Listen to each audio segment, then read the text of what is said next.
Salut à tous et bienvenue chez les Assoiffés de Ciné. Vous l'attendiez tous, et bien le voici, notre top 2021. Et il y en a eu des films cette année, particulièrement nombreux cette année, ces films, puisque avec la... Qu'est-ce qu'il y a avec quoi? T'as fait la phrase mais à l'envers. Oui, je m'en fous. Il y en a eu cette année, il y en a eu... Cette vidéo commence très bien. Évidemment, suite à une année 2020 particulièrement perturbée pour le cinéma à cause de la Covid, beaucoup de sorties ont été reportées à l'année 2021, ce qui fait qu'on a vu beaucoup de films et il a été particulièrement difficile de faire ce top.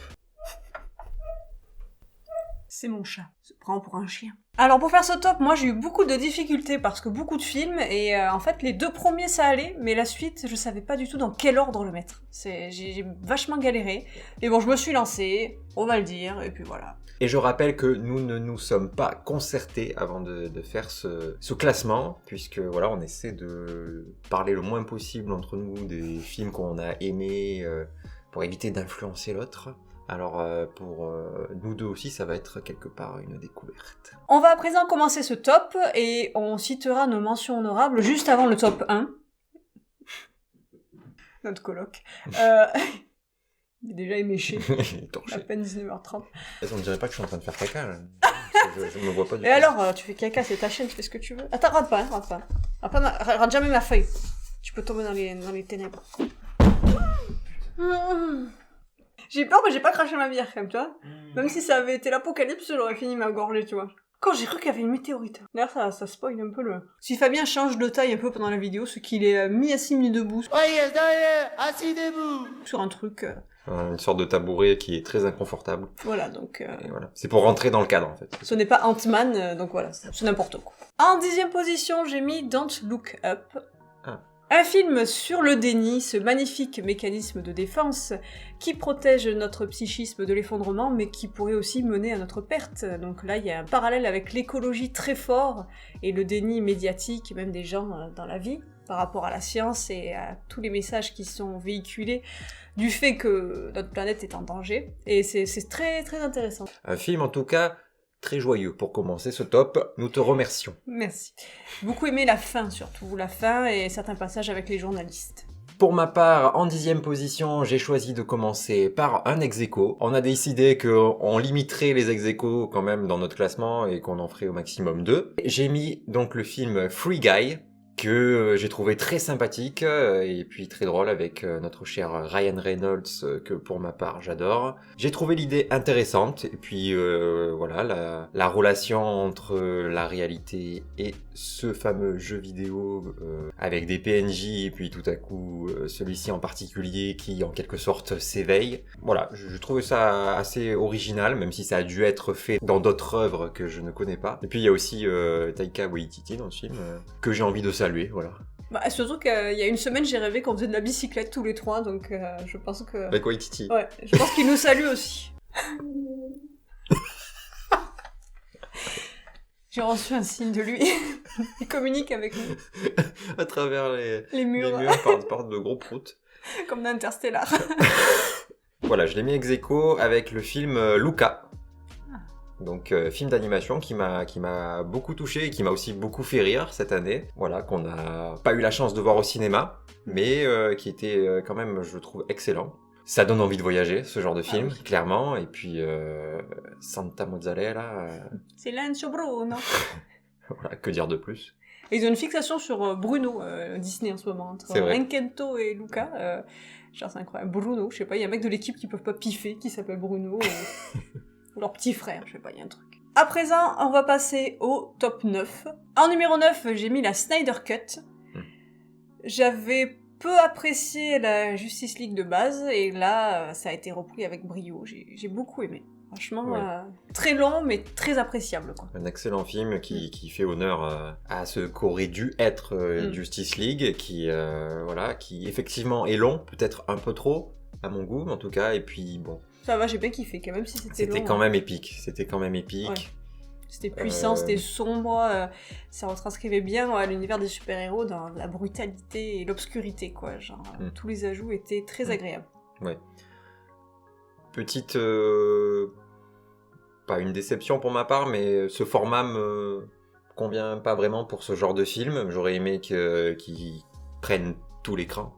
Mais pourquoi pas, c'est un choix que je peux comprendre. Et toi, quel est ton top 9 ? Eh ben moi je suis resté sur de l'animation là, puisque j'ai choisi de mettre le film Les Mitchell contre les machines. Donc film Netflix, si je ne dis pas de bêtises, un film que j'ai trouvé hilarant dès les 20 premières minutes en fait, et une histoire de famille on ne peut plus touchante, avec après quelque chose de plus classique au niveau du scénario contre les machines, le scénario est dans le titre on va dire. Mais franchement, pas mal. Très agréablement surpris par ce film d'animation un petit peu sorti de nulle part. Oui, et puis comme tu dis, ça semblait classique, donc du fait du titre un petit peu banal, on n'a pas forcément foncé dessus, et ça a été une grosse erreur. Ouais. En 8ème position, j'ai 2 ex-aequo, je vais commencer à embêter moi aussi. J'ai mis West Side Story, donc très bonne réadaptation voilà, de la comédie musicale de Broadway. Tu vois, je pensais qu'il serait plus haut dans ton top, ce film. J'ai été... De toute façon, autant demain, il sera ailleurs, parce que vraiment, je vous ai dit, à part les 2 premiers, j'ai modifié beaucoup de choses, j'ai du mal à les... Ils sont excellents et j'ai du mal à les classer, vraiment. Mais là, voilà, West Side Story, Steven Spielberg, il a su manier le truc avec une main de maître, mais voilà... Pas Spielberg. Et en second ex-aequo pour cette 8ème place, j'ai mis The Last Duel. Ah, effectivement, Ridley Scott. Alors, serait-ce Jean de Carouge ou Jacques Legris qui est l'élu de ton cœur dans ce duel ? Jacques Legris, mais même si c'est un gros enfoiré, mais... D'ailleurs, Adam Driver, un de mes acteurs préférés, mais qui cette année, vraiment, a une pléiade de rôles d'enfoirés. Vraiment, Ils se sont dit... En même temps, bon, voilà, pour le rôle voilà, de Jacques Legris, il est parfait parce qu'il fallait une figure menaçante, il est massif, c'est vraiment le grand méchant loup, quoi. Et... Il est parfait pour le rôle, il est très effrayant. The Last Duel, j'ai beaucoup aimé la photographie, au niveau historique, c'est vraiment immersif et c'est mêlé à de la modernité, voilà, dans ses sujets. Et j'ai beaucoup aimé les 3 points de vue qu'on nous offre. Il laisse au spectateur se poser la question voilà, du point de vue de la victime, de l'agresseur, de la personne qui va assister au témoignage. Et vraiment un film puissant et j'ai beaucoup aimé l'ambiance qui en ressort. C'est très sombre, très violent. Mais l'idée des points de vue était une très bonne idée. Ouais. Et je suppose que quand tu parles de la photographie, tu parles de Adam Driver à poil. Alors, cette année, on a été gâtés. C'est vrai que Adam Driver a été souvent à poil. Voilà, très bon film sur la réalité de chacun et la retranscription d'un traumatisme. Et toi, qu'est-ce que tu as mis en top 8 ? J'ai choisi moi aussi de mettre un ex-aequo en top 8 et j'ai mis ex-aequo le film Bac Nord et le film Dune. Qui sont 2 films qui n'ont absolument rien à voir, mais ils se sont retrouvés là dans mon top. À part Bac à sable et Dune, peut-être. Oui, effectivement, on peut faire le parallèle. Voilà. Bac Nord, donc un scénario inspiré de faits réels que j'ai trouvé très intéressant, que pour ma part je ne connaissais pas pourtant, étant originaire d'un petit village de Provence pas très loin de Marseille. Une immersion dans la BAC que j'ai trouvée intéressante, que ce soit de voir ce qui se passe du côté des cités ou du côté de la police avec les débordements qui peuvent survenir des 2 côtés. Voilà, vraiment un film qui m'a pris aux tripes et j'étais à fond dedans. Pour ce qui est de Dune, là c'est un film qui m'a emporté avec lui, mais vraiment d'une autre manière, puisque c'est un film qui, comme à son habitude avec Denis Villeneuve, est assez contemplatif. Et puis, je peux pas m'empêcher de le comparer à la version de Lynch, que pour ma part, j'avais pas spécialement aimé. J'avais eu beaucoup de mal à rentrer dans cette histoire. Là, ça passe quand même beaucoup mieux, de mon point de vue. Timothée Chalamet, qu'on retrouve pas mal au cinéma en ce moment, et moi je l'aime bien personnellement. J'aime aussi beaucoup sa manière qu'il a de communiquer avec sa mère dans le film, avec les doigts comme ça. Nous aussi, on communique beaucoup avec les doigts. Ah mais Timothée, surtout dans Don't Look Up, il a un rôle incroyable. C'est vrai. C'est son meilleur rôle de l'année, je pense. Ouais. Oui, il va avoir l'Oscar. Alors en 7ème position, moi c'est mon dernier ex-aequo, je suis sage. Et ça va être un ex-aequo venu de l'espace, n'est-ce pas ? Ça va être, premièrement, Annette. Film ovni, comédie musicale complètement space, quoi. Au début, tu sais pas trop où ça va aller, puis à partir de la scène du bateau, tu te rends compte que ça va être encore plus dramatique que ce que tu imaginais. Et j'ai beaucoup aimé en plus voilà tous les petits détails poétiques du film, ou que ce soit aussi les chansons qui sont très jolies. Le film est très mystique et encore une fois Dan Driver, très bonne prestation. Un film que pour ma part j'ai un peu moins aimé, notamment pour les chansons que je trouve assez classiques, enfin pas classiques mais sans intérêt. Je suis un peu dur peut-être, mais... Je peux comprendre déjà, tu as du mal avec les comédies musicales, alors ça peut rebuter quand c'est chanté presque tout le long, quoi. Ça peut un petit peu... Oui, et surtout que les paroles là sont amenées... Ils sont des paroles très simples de la vie de tous les jours, et bon, je trouve ça un petit peu dommage. Ouais, c'est ce qui rend le film un petit peu perché, un petit peu... Il est complètement perché. Quoi, genre. Par contre, voilà, l'idée de mise en scène avec... on peut peut-être pas trop spoiler. Cette représentation de ce petit être. Voilà, par contre, voilà, cette idée de mise en scène là, avec cette représentation de l'enfant est vraiment très poétique, intéressante et pleine de sens aussi quand le film aboutit à la fin. Voilà, on comprend beaucoup de choses. Et pour ce top 7, en deuxième ex-aequo, j'ai mis Limb. Un film qui dégage lui aussi une ambiance assez mystique, assez poétique, et qui m'a beaucoup plu. Et un film aussi qui ouvre sur beaucoup de questionnements autour de la sensibilité animale, je trouve. Après, voilà, c'est l'interprétation de chacun. La sensibilité animale, le rapport de l'homme avec la nature, et de la nature sur l'homme. Tout ça mêlé à du mysticisme, et c'est très beau. Et toi, qu'as-tu mis pour ce top 7 ? Eh bien moi j'ai choisi de mettre le film Malcolm et Marie, qui, on peut le dire, est une dispute qui dure 1h45, filmée en noir et blanc. Donc c'est là aussi quelque chose d'assez particulier. Vraiment, j'ai trouvé qu'il y avait une mise en scène intéressante, qu'on n'a pas vraiment l'habitude de voir. Cette espèce de huis clos, mais qui en même temps comprend pas mal de plans séquences. On a l'impression de voyager dans la maison avec eux, et puis de vivre cette dispute. Alors après, il y a des éléments que j'ai pas forcément saisis, ou qui m'ont moins intéressé dans le film, notamment la critique de la critique, en fait.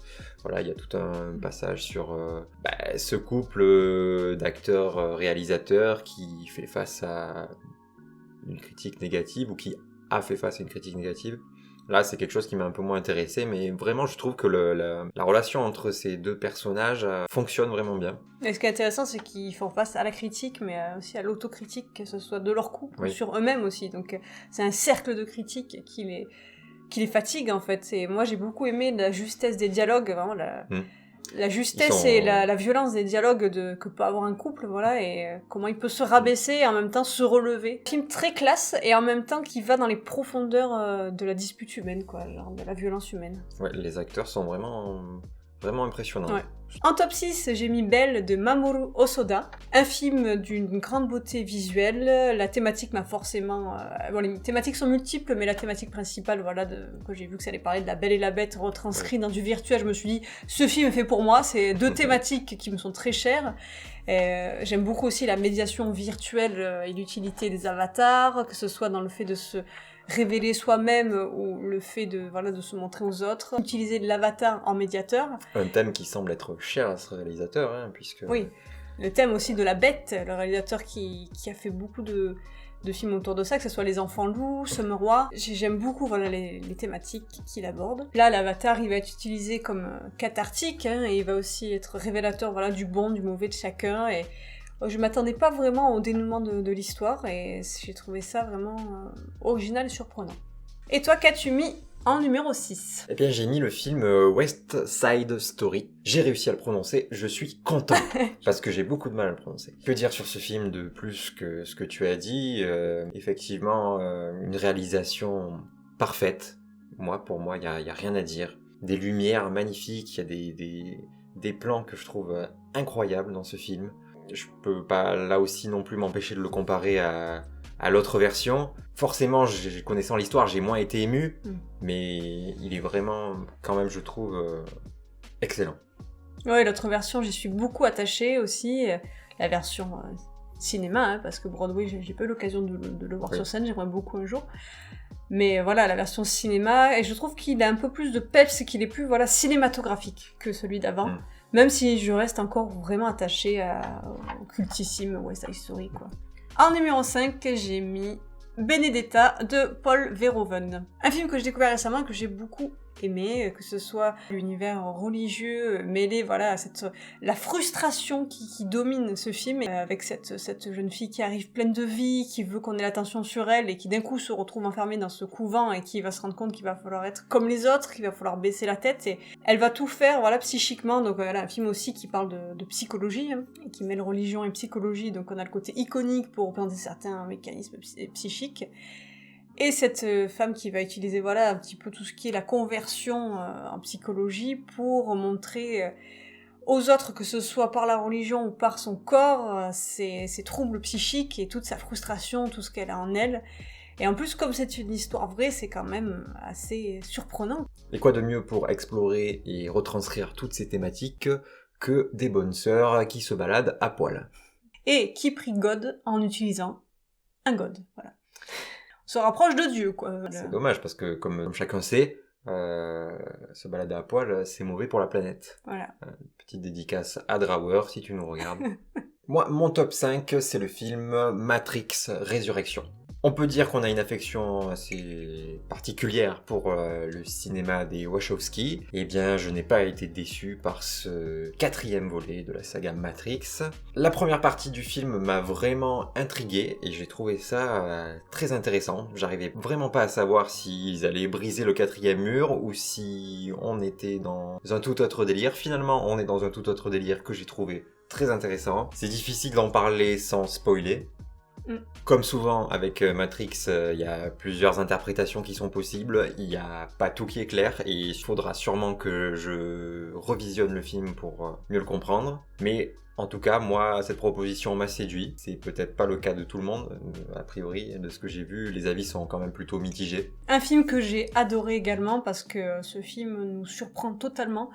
Et ce que j'aime avec cette réalisatrice, c'est qu'elle elle nous dit juste croyez en l'amour. L'amour surpuissant, l'amour c'est l'énergie de tout. C'est un film profondément humain, qui a un regard sur la réalité très touchant. Et entre autres sur la réalité de la réalisatrice qui vit un grand deuil. Et elle a voulu romaner son œuvre, elle a voulu que ça finisse par le triomphe de l'éternité, de l'amour. Tout ça surplombe le reste et qu'elle puisse s'en sortir quelque part. C'est très thérapeutique comme film et c'est très touchant. C'est un film beaucoup plus basé sur le romantisme que l'action. Donc pour moi c'est un film... quasiment c'est une histoire d'amour, quoi, un film romantique. Et c'est en ça qui m'a vraiment pris à revers, quoi. On peut y retrouver une grande partie du casting de la série Sense8, une très bonne série que je vous encourage à voir si ça n'est pas déjà fait. Ça m'a fait plaisir pour ma part de retrouver ces personnages-là qui sont secondaires, et là aussi c'est peut-être un peu dommage, je trouve que les personnages secondaires sont pas assez développés. Je pense qu'ils sont là ouais, pour encadrer voilà, le duo principal. Et ils sont un petit peu là aussi, je pense, positionnés en position de doudou, c'est-à-dire qu'elle va se... Un peu comme tu mettrais tes amis autour de toi quand ça va pas, ils sont là pour l'entourer. Et pour entourer voilà, ces deux figures auxquelles elle est très attachée, et nous aussi. Et ouais, c'est vraiment touchant de voir une réalisatrice qui reprend ces personnages pour faire un petit peu un travail thérapeutique et offrir voilà, au spectateur sa vision des choses. Et elle en a un peu rien à foutre, elle dit moi je vois les choses comme ça. Elle a utilisé aussi voilà, le côté les reboots au cinéma en ce moment pour faire une petite critique dessus au passage, pour montrer que certaines personnes cherchaient quelque chose en vain quoi, dans ce film qu'ils n'ont pas eu et qu'ils ont fortement critiqué. Ce film a beaucoup partagé. Mais moi j'ai eu ce que je recherchais, c'est vrai que je me suis dit dans la première partie ça va partir totalement en live et j'attendais que ça, mais il m'a fallu un peu plus de temps pour réfléchir sur la proposition qu'elle nous avait montrée et ça m'a touchée. En numéro 4 j'ai mis Last Night in Soho. Oh.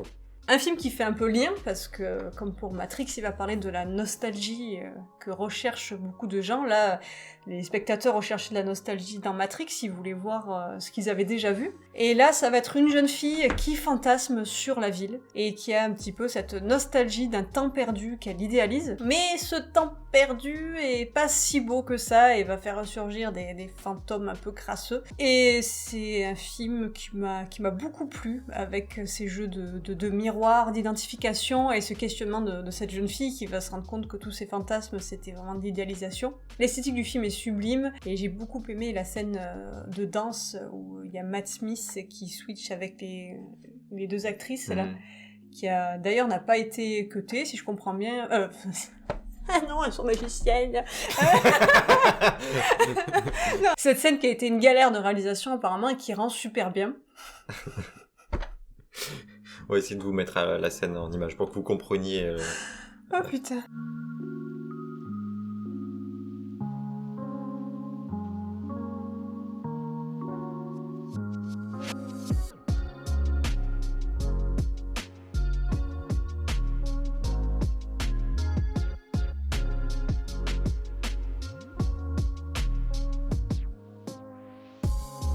Même l'horreur dans ce film, il a un côté vintage pour encore plus terrifier le spectateur, parce que sur le coup, je me suis dit, certains effets, ils sont un peu dégueulasses, mais après j'ai réfléchi, j'ai fait... J'allais y venir. Est-ce que c'est fait exprès? Bon, après, ça peut justifier tout. Est-ce que c'est fait exprès, cet effet dégueulasse? Un film que j'ai beaucoup aimé aussi. J'aurais aimé que l'histoire soit peut-être un tout petit peu plus surprenante, parce que c'est vrai qu'on a vu des choses venir un peu rapidement. Mais il est quand même nuancé sur beaucoup de points, et intelligemment fait sur beaucoup de points. Moi, j'aurais aussi aimé que le film parte un peu moins dans le fantastique et un peu plus dans le psychologique, pour pas dire le psychiatrique. Et toi, qu'as-tu mis en top 4? En top 4, je vais regarder mon texte car j'ai oublié ce que j'ai mis.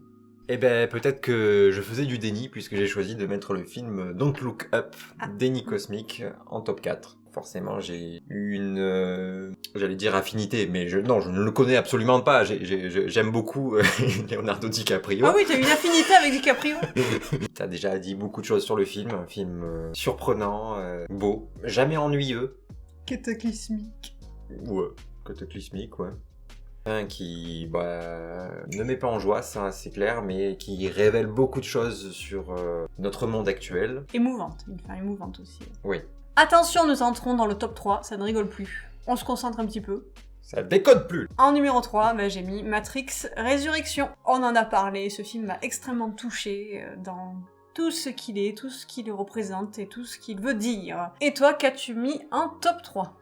Eh bien, j'ai mis un film... en fait, j'allais dire le genre du film, mais je ne peux pas vraiment le dire parce que ça pourrait spoiler, en quelque sorte. Genre. J'ai choisi de mettre le film Oxygène. Oh. Film français, sorti de nulle part. Mélanie Laurent, que je trouve assez... pas bluffante, mais vraiment bien dans son personnage. Je n'ai pas envie de trop en dévoiler sur ce film parce que c'est une expérience, en fait, une expérience qui se vit, qui est pleine de suspense et de rebondissements. Vivez l'expérience. Vivez l'expérience, ouais, tout simplement. Nous avons une pub pour Disneyland, quand même. Attention, on s'approche du top 1. En numéro 2, j'ai mis Les Mitchell contre les machines. Ah oui, ah oui. Numéro 2 quand même. Oui, incroyable. Ce petit film là, comme je le disais, que j'avais vu passer comme ça, et le titre, j'avais fait, c'est encore un petit dessin animé sympatoche d'action que je regarderais comme ça pour le fun. Eh ben voilà, pour le fun. En plus, on avait commencé à le regarder le matin, je me rappelle, en déjeunant, tout ça, et en fait, je commençais à me rendre compte que je commençais à chialer en mangeant mes céréales, et j'ai dit, oula, ce film, il va falloir que je me mette au calme pour le regarder. Tranquille, on va pas le regarder en mode petit dessin animé d'action. Et voilà, une grosse surprise. Un film qui explose de créativité, qui est très touchant. On est emporté dans un torrent de paillettes, de dessins. Il est super original. Et la thématique, en plus, une thématique qui me touche beaucoup, du père et de la fille, et de la famille, qui est très bien retranscrite, qui va faire un peu écho aussi au top 1. C'est un petit bijou, voilà, qui aborde des thématiques fortes sur la famille, ce qui les unit, ce qui les sépare, comment ils peuvent ensemble faire lien. Très intelligent, très créatif, un vrai petit coup de cœur, ce film. Je sais pas quelle version, mais en tout cas, ça aurait pu être une version de Matrix quelque part. Hein. Ouais, mais c'est bizarre, mon top 3 fait lien parce que relation père-fille, top 1, et dans le 3, la relation avec les machines. Il y a un petit peu une entité qui se crée dans ce top 3, qui est en lien, qui fait sens. Et toi, qu'as-tu mis en cette deuxième position ? Eh bien, en deuxième position, regardez bien la tête d'Anna quand je vais dire cette phrase, j'ai choisi de mettre le film The Father. The Father, donc un film incroyable. Mais d'ailleurs, on va couper le suspense tout de suite, voilà, parce qu'on va en parler. Moi, The Father, c'est mon top 1. Voilà, alors on va pouvoir en parler ensemble. Voilà, parce que moi, c'est mon chef-d'œuvre de l'année, c'est mon coup de cœur. C'est effectivement un putain de chef-d'œuvre. D'ailleurs, mais quand j'ai dû faire le top, vraiment, c'était le reste et The Father, quoi. C'était pour moi, c'est un chef-d'œuvre, il est tellement puissant, tellement énorme que ça a vraiment dévoré le reste, quoi. En partie grâce à, bien sûr, Florian Zeller, le réalisateur, mais il est également extrêmement porté par Anthony Hopkins, qui forcément mérite son Oscar. Une prestation incroyable. Ah, par contre, j'ai oublié de dire, j'ai un ex-aequo en top 1, avec Black Widow. Black Widow, coup de cœur 2021. Allez voir ce film, il est incroyable, il est touchant. Voilà, la famille, encore le père et la fille, voilà encore la thématique. Oui. Je voulais faire cette blague, c'est pour ça que je le rattrape maintenant. Il est pas si mauvais comme film, mais bon, c'est pas... Mais c'est mon top 1, donc... Rien que cette phrase, elle peut Peu de m'envoyer respect. au goulag. Voilà, The Father, c'est un labyrinthe scénaristique mené avec brio. Il est touchant, il est terrassant. Il est bouleversant. Tout ce qui rime en fait. Il arrive vraiment à nous mettre à la place du personnage et à nous faire comprendre ce qu'il est en train de vivre. Et je trouve vraiment que c'est une qualité que peu de films ont. Les troubles psychiques des personnes âgées sont parfois des troubles incompris, peu expliqués et que les gens ont tendance à minimiser et à prendre parfois un peu avec colère ou avec à ne pas prendre au sérieux. Et là, des films comme ça, c'est important. En plus, dans une période où parfois les gens ont tendance à un petit peu oublier les personnes âgées, c'est important de parler de ces troubles cognitifs qui sont terribles et pleins de souffrance. Puis on a tendance à moins les voir, mais c'est pas qu'on les oublie aussi en ce moment, malheureusement, c'est que c'est dû au contexte sanitaire, malheureusement. Puis on a le point de vue de la victime, la personne qui souffre de troubles cognitifs, et de l'entourage qui souffre également. C'est un cercle familial qui doit être pris en charge et qui doit être aidé, et vraiment un film très très puissant. Le huis clos, c'était un très bon choix pour représenter ce trouble. Et voilà, Anthony Hopkins et tous les acteurs... Enfin, Anthony Hopkins, voilà, il mérite son prix parce que la fin, on atteint un niveau d'acting, genre... c'est tellement réaliste. On a rarement vu. C'est tellement réaliste que ça m'a terrassé, vraiment. C'était surpuissant, j'ai rarement vu ça, quoi. Ouais. Un huis clos qui arrive à nous faire, malgré tout, voyager. C'est ça qui est assez incroyable. À travers le temps et l'espace. D'ailleurs, je pense un jour faire une vidéo analyse dessus parce que voilà, ce film pour moi il est important et c'est un chef-d'œuvre, donc j'ai hâte de l'analyser plan par plan et dans toutes ses thématiques. Et toi, qui est donc l'heureux élu? Eh ben oui, c'est vrai que moi j'ai pas donné mon top 1. Eh bien mon top 1, c'est le film Lamb, qui pour moi est une curiosité d'une puissance que je n'attendais pas. C'est difficile d'en parler là aussi sans trop en dévoiler. Effectivement, bon, la bande-annonce en dévoile déjà bien trop, donc je vous invite à ne pas la regarder et à vous lancer dans cette expérience là aussi totalement vierge. Un film très particulier, très étrange, avec là aussi une mise en scène originale. Et puis des thématiques qu'on peut peut-être trouver parfois un peu floues, un peu vastes. On a parfois du mal à comprendre où veut en venir le réalisateur. Mais moi j'y vois ce que j'ai envie d'y voir, c'est-à-dire une rébellion de la nature contre ce que lui a fait l'homme, et puis de l'antispécisme, voilà, un sujet qui me touche particulièrement. Sur fond de métaphores bibliques et mystiques à la fois. Un film de genre qui m'a transporté. Oui, moi, c'est un film que j'ai beaucoup aimé aussi, mais que vraiment j'aimerais revoir parce que je pense sérieusement qu'en le revoyant, il va remonter dans mon top. Tout ça, j'avais du mal à faire ce top parce que là, tous ceux que j'ai mis après The Father, pour moi, ils se valent tous parce qu'ils sont tous excellents. Ce film m'a beaucoup touchée aussi et je l'apprécie de plus en plus avec le temps, en l'analysant, en y réfléchissant. C'est un film qui fait poser beaucoup de questions et qui développe beaucoup de points de vue aussi, enfin qui peut plaire à beaucoup de points de vue et c'est une petite perle, ouais. Oui, il fait beaucoup réfléchir et moi la fin m'a complètement scotché et j'ai continué à y penser pendant des jours et des jours et je vais continuer à y penser très longtemps. Maintenant qu'on a fait notre top, on va parler des mentions honorables. Donc en fait, c'est des films qui auraient très bien pu être dans la suite du top, quoi. Si on avait fait top 11, 12, 13, c'est des films qui nous ont aussi beaucoup touchés et qu'on a eu du mal à ne pas mettre dans le top. Qu'on n'a pas envie d'oublier. C'est ça. Alors en mention honorable, pour ma part, je vais mettre 3 films que tu as cités. Je vais mettre Luca, Bac Nord et Malcolm et Marie. 3 excellents films aussi, donc tu en as déjà parlé. Et pour ceux qu'on n'a pas encore cités, je vais mettre Inside, le film sur Netflix qui m'a beaucoup fait rire et drôle, qui a aussi des thématiques très intéressantes, très profondes sur la solitude, les crises d'angoisse. Un film que j'ai beaucoup apprécié. Oui, parce qu'il y a un point de vue de la solitude dans les confinements, mais il y a aussi le point de vue qu'on oublie un peu des gens qui avaient déjà du mal à sortir avant, des gens qui étaient pris d'angoisse et qu'on oublie un petit peu quand on critique le fait d'être enfermé, d'être isolé, alors que d'autres personnes le vivaient avant. Et quand on dit que ça peut être une situation qui est pas normale, tout ça, il y a des gens qui peuvent s'identifier et se dire est-ce que je suis pas normale moi aussi de pas pouvoir sortir. Et ça interroge un peu sur ça, le film. Donc voilà, sur les souffrances de chacun, quoi, du fait qu'il y en a qui souffrent voilà, de la solitude, de pas pouvoir sortir, d'autres qui souffraient déjà. C'est intéressant. Et ma dernière mention honorable reviendra à Encanto, un film Disney très sympathique, avec des très bonnes musiques, très bonne chorégraphie, l'animation toujours impeccable, et qui interroge sur la famille, sur la pression que peut exercer la famille sur ses membres. Au début, je l'ai apprécié normalement, je me suis dit c'est un film sympathique, mais après en y réfléchissant et en écoutant plus les musiques en profondeur, j'ai bien aimé voilà, ces nouvelles thématiques de la pression voilà, familiale, de l'amour familial, de ce qu'on doit aux autres et de ce qu'on doit avoir pour soi, c'est très intéressant. Mais une histoire qui aurait pu être par contre plus touchante. Ouais, et qui passe très rapidement. Il est très court, hein, il est très court le film. Bah justement, ouais, du fait qu'il manque quelque chose, t'as l'impression qu'il passe très rapidement. Et moi j'étais en mode, ah oui d'accord, c'est déjà fini. Alors je me suis dit, il manque un petit peu plus à l'histoire, quoi, pour que ça soit plus profond. Je suis d'accord, ouais. Et toi, quelles sont tes mentions honorables ? Bah, je vais me permettre de regarder mes notes parce que j'en ai pas mal. Et c'est vraiment pour pas les oublier. Alors j'ai mis Mourir peut attendre.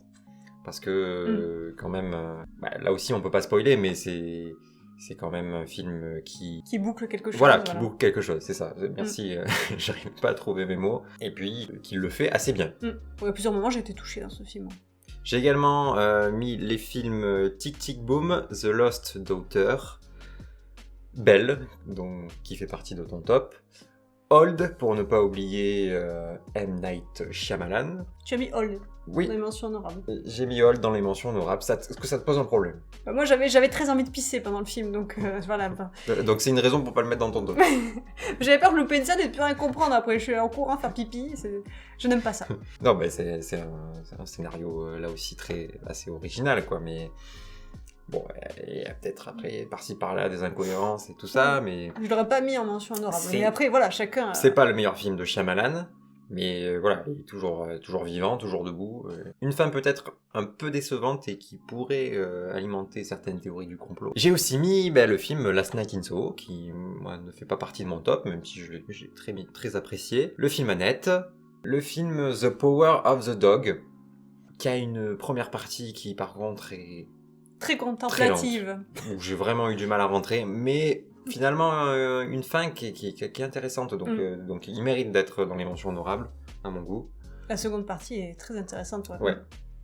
La Snyder Cut fait également partie de mes mentions honorables, et puis n'oublions pas quand même Kaamelott, puisque c'est notre dernière critique. On n'a pas fait beaucoup de critiques cette année, mais c'est un film qu'on a eu beaucoup de plaisir à voir au cinéma. Mais après voilà, moi un film que j'ai adoré, mais que j'ai du mal à mettre dans le top parce que pour moi ça rapproche plus quand même de la série que du film, donc en termes cinématographiques j'aurais du mal à le mettre dans le top, bien que c'est un film que j'ai apprécié, que j'ai aimé. Oui, on vous renvoie vers notre critique pour en savoir plus. J'ai également dans mes mentions honorables le film Sound of Metal, que je trouve je l'ai oublié lui. Intéressant, mais il fallait bien que ça arrive. C'est 2021, mais je sais plus. Oui. En même temps, je suis perdue dans l'espace, je suis perdue dans l'espace. Je sais. C'est 2021, mais effectivement, comme il était aux Oscars, c'est vrai que les films américains, on sait pas trop à quelle date. Oui, comme The Green Knight, n'est-ce pas ? The Green Knight. Vous allez en entendre parler. Voilà. S'il avait été un film 2021, pour nous en France. Il aurait très certainement fait partie de notre top et dans les plus hautes places, on peut le dire. Oui. Voilà. Donc on en reparlera l'année prochaine. Sound of Metal, très bon film que j'ai un petit peu oublié, mais voilà, dans les mentions honorables, on va le mettre. Puis forcément, un travail sur le son qui est cool, quoi, parce que ça nous donne là aussi l'impression d'être à la place de ce personnage-là, qui, un peu comme The Phaser, nous transporte. J'ai aussi mis le film Promising Young Woman. Ça m'a quand même touché comme histoire. J'ai également Le Dernier Duel, pour en faire une transition à ce niveau-là. Et puis aussi Les Éternels. Les Éternels, qui méritent quand même, une papillote. Pas une papillote, mais bon, on n'est peut-être pas d'accord sur ce film. Une mandarine, une papillote. Comme tout le monde, pas plus. Non, moi j'ai trouvé ça sympa. C'est sympa. C'est un film de super-héros qui change, parce que en termes de réalisation, c'est quand même très différent de ce qu'on a vu quand même. C'était sympa, chez Marvel. Pour ce qui est des films qu'on n'a pas vus, je pense qu'on va vous faire une petite liste, on va vous faire passer ça en bas de vos écrans. parce que ça serait assez chiant à énumérer. Voilà. Et vu donc, que tu as énuméré tous les films On va continuer 2021... à parler, parce que forcément, il faut que vous ayez un peu le temps de lire, sinon vous pouvez très bien mettre pause, mais on peut continuer à combler cette vidéo Combler et ce malaise pendant très longtemps. Rapidement, on va vous donner aussi nos top séries, puisqu'on y est, puisqu'on est là, puisqu'on est installé, puisqu'il fait chaud. Alors, le top série de cette année, bon, moi en premier, ça serait Arcane. Un bijou, voilà. Oui, même si si on connaît peu ou qu'on joue pas à League of Legends, bah franchement, c'était excellent. Cette animation, elle est ouf. Là, ce studio d'animation, ils font des pépites. Je vous conseille fortement. Pour moi qui ai joué à League of Legends, effectivement, ça fait honneur au jeu. Bon, moi, je connais l'univers. Même si c'est un jeu où voilà, il n'y a pas vraiment de scénario. En tout cas, on joue pas à travers le scénario du jeu. Hein. C'est un jeu qui est compétitif. Et moi, j'ai pas vraiment fait de top série, mais voilà, j'en ai quelques-unes que je retiens cette année. La Casa de Papel qui s'est terminée. Qui s'est plutôt bien terminé, je trouve, malgré une première partie de saison qui était... Le problème de cette série, c'est que ça s'est trop étiré. Il aurait fallu plus court parce qu'au bout d'un moment, c'était trop, quoi. Le début était vraiment... On était à fond au début des premières saisons, mais après, il fallait arrêter, quoi, parce que... Non, mais ils ont quand même réussi à bien conclure ça, finalement. C'était sympathique, quoi. Voilà. C'était pas extraordinaire, mais ça se regardait, on passait un bon moment, quand même. Ouais. The Witcher, j'ai eu beaucoup plus de mal avec cette saison 2. Moi, j'ai aimé la saison 2, même si j'avais préféré la première. Surtout le premier épisode. Après, le reste, c'était passable. Mais c'est vrai que j'en attends un peu plus pour la suite. Et puis, il y a eu aussi Dexter New Blood. Bon. On a eu plaisir à retrouver Dexter, forcément, après toutes ces années. Voilà, on est particulièrement attaché à cette série. C'est quand même une figure importante. Que moi j'ai regardé récemment et que j'ai dévoré personnellement. Là, je lui ai fait découvrir parce que moi je regardais quand les saisons sortaient. Et voilà, Dexter, c'est une figure hyper importante. Et là, on peut rien dire, mais. Oui. Simplement, voilà, la fin de Dexter, de la saison 8 de Dexter. N'a pas satisfait tout le monde, on peut le dire. On verra après s'il y a une saison 2, mais voilà, cette saison 1, en tout cas, ne nous a pas complètement satisfait, là aussi, par rapport à sa fin. Pourtant, voilà, c'est une fin qui semble logique, qui pourrait être intéressante, mais c'est fait de façon tellement mollassonne que... Il n'y a rien d'iconique, il n'y a rien de valorisé, en fait. Hein, il n'y a pas l'émotion, il n'y a pas d'émotion. C'est dommage. Tel un psychopathe, on a vécu ça sans émotion. C'est ça. Mais ils ont réussi en fait. Ils voulaient qu'on ait le point de vue de Dexter. C'est la fin de cette vidéo top. On a pu rattraper pas mal d'avis qu'on n'avait pas pu donner sur la chaîne. On est content. N'oubliez pas de mettre un petit pouce bleu, de vous aussi nous donner votre top de l'année, ça nous intéresse. Ouais, on attend vos commentaires avec impatience. Et puis abonnez-vous. Si ce n'est pas déjà fait. Nous, on se dit à la prochaine vidéo et on vous fait des poutou-poutou.